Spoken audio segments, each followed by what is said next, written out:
রক্তগাঁদা বা চাইনিজ গাঁদা এগুলো আমি পুঁতেছিলাম গোলাপের ফাঁকে ফাঁকে। সেই ভিডিওটা নিশ্চয়ই আপনারা দেখেছেন যারা আমার সাবস্ক্রাইবার। আর যারা এখনও আমার চ্যানেলটা সাবস্ক্রাইব করেননি তাদের আমি বলবো আপনারা সাবস্ক্রাইব করে দিন। অনেক সাধারণভাবে বাগান কিভাবে করতে হয় সেটা কিন্তু আমার চ্যানেল থেকে আপনারা পেয়ে যাবেন। তো সেই গোলাপের ফাঁকে ফাঁকে যখন আমি এগুলো লাগিয়েছিলাম তখন প্রচুর ফুল দিয়েছে। এখনও দেখুন গাছগুলো মৃতপ্রায়, তাও কিন্তু মৃতপ্রায় অর্থাৎ শুকিয়ে গেছে, তাও কিন্তু ওরা ফুল দিয়ে যাচ্ছে। আমার পুজোর ফুলের কিন্তু অভাব হয়নি এখনও পর্যন্ত, ওরা কিন্তু প্রচুর ফুল দিয়েছে। আর তার সাথে সাথে গোলাপ গাছগুলোর কিন্তু বাড়বৃদ্ধি কম হয়নি, গোলাপ গাছগুলো প্রচুর পরিমাণে ফুল দিয়েছে, এখন আবার কুঁড়িতে ভর্তি হয়ে গেছে। সেটা গোলাপের ভিডিওতেও আমি আপনাদেরকে দেখেছি। এবার আজকের যেটা দেখানোর, আজকের কিন্তু আমি এই দেখাতে আসিনি, আজকে আমার দেখানোর যে এই গাছগুলো তো আমি এখন তুলে ফেলবো, কিন্তু তুলে ফেলে আমি এই গাছ থেকেই আবার নতুন চারা কিভাবে তৈরি করব সেটাই আপনাদের দেখাবো। দেখতে থাকুন ভিডিওটা। দেখুন এই গাছগুলোকে আমি একদম আস্তে আস্তে তুলে ফেলছি, তুলে আমি তারপরে দেখাচ্ছি, কারণ এদের থেকে আর নতুন করে ফুল পাবো না। যদিও কুঁড়ি আছে তবুও এদের থেকে দু একটা ছাড়া ফুল পাবো না, দেখতেও বাগানটা বাজে লাগে। এবার এদের থেকেই আমি নতুন চারা তৈরি করব এবং সেখান থেকে আমি অনেক ফুল পাবো।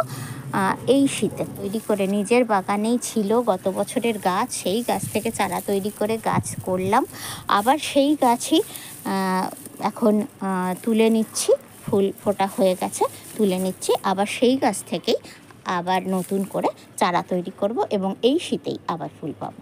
তো দেখতে থাকুন। ভালো লাগার গাছে সকলকে স্বাগত বন্ধুরা, আশা করি আপনারা ভালো আছেন আর আমিও ভালো আছি। আর এই লাল কাঞ্চনটা ভীষণ সুন্দর লাগে দেখতে, সারা শীত ভরে ও ফুটবে। কিন্তু যে গাঁদা গাছের দানাগুলো আমি ফেলেছিলাম সেই দানাগুলো কি সুন্দর উঠেছে দেখুন। আর এই দানাগুলো গাছগুলোকে এইভাবে হাত দিয়ে আস্তে করে হাত বুলিয়ে দিতে হবে। আর একটা কথা অস্বীকার করলে চলবে না, এই হাত বুলিয়ে দিলে ওদের তাড়াতাড়ি ওরা কিন্তু বৃদ্ধি পায়। তার কারণ প্রত্যেকেই কিন্তু আদর চায়, তবে এটা নয় যে আদর করছি বলে ওরা বেড়ে উঠবে, তা নয়। ওদের যে মাথায় এই সময়ে যে নতুন পাতা গজাচ্ছে, তো এই সময় ওদের কি হয়, এই পাতাতে পোকা লাগতে পারে। আর এরকম হাত বুলিয়ে দিলে প্রত্যেক দিন, তাহলে ওদের পাতাটা একটু তাড়াতাড়ি বাড়ে। এটা আমি জানি না এর কারণটা কি, তবে এটা আমি দেখেছি যে কোনো চারার যখন নতুন ওঠে তখন যদি এরকমভাবে আস্তে করে হাত বুলিয়ে দেওয়া হয় তাহলে কিন্তু তাড়াতাড়ি পাতা মেলতে ওরা শুরু করে। আর সেটা সব চারার ক্ষেত্রেই, তবে এমনভাবে হাত বোলাবো না যাতে করে ওদের কাণ্ডটা ভেঙে যায়, কারণ এখন ওদের কাণ্ড খুবই দুর্বল, দেখতেই পাচ্ছেন একদম সরু সরু কাণ্ড। তো সেই জন্য এখানে দেখুন এই যে বীজ থেকে যে উঠেছে এগুলো সমস্তই লাল রঙের থোকা রক্তগাঁদার চারা।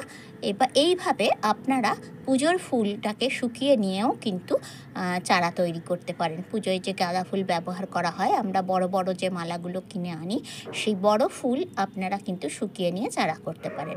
আর এই চারা থেকে কিন্তু ভীষণ ভালো গাছ হবে, আর সেই গাছ থেকে ফুলও আপনারা ওরকম বড় বড়ই পাবেন।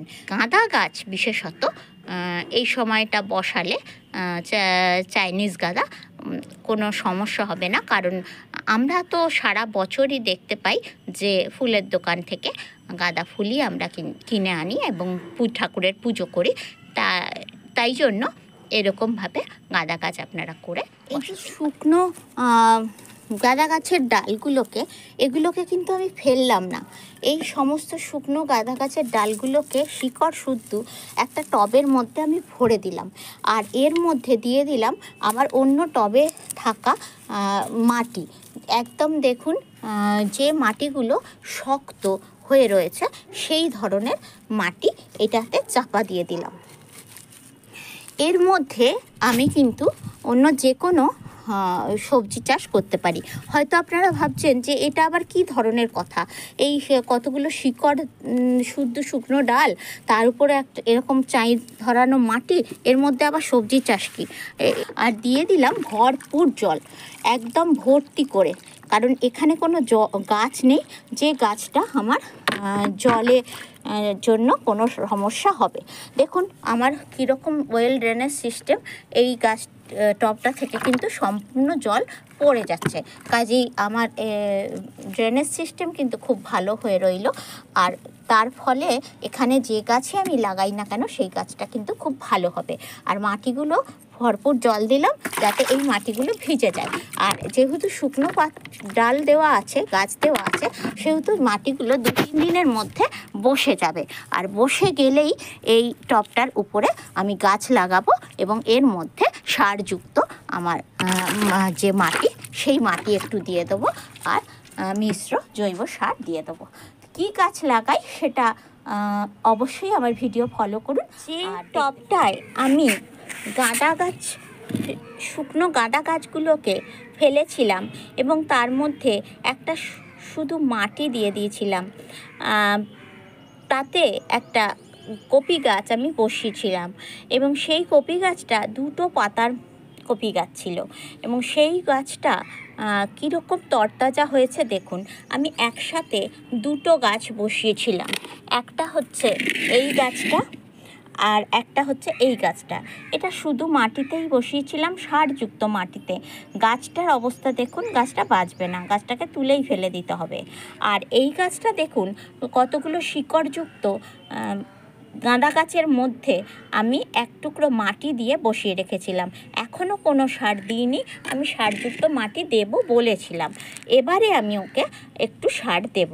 আর তার পাশ থেকে দেখুন, যেহেতু গাঁদা গাছের উপরে বসানো, রক্তগাঁদার উপরে বসানো, আমার গাঁদা গাছের চারাগুলো যে উঠেছে তার থেকেও এরা কিন্তু অনেক সতেজ এবং অনেক বড় হয়ে উঠেছে।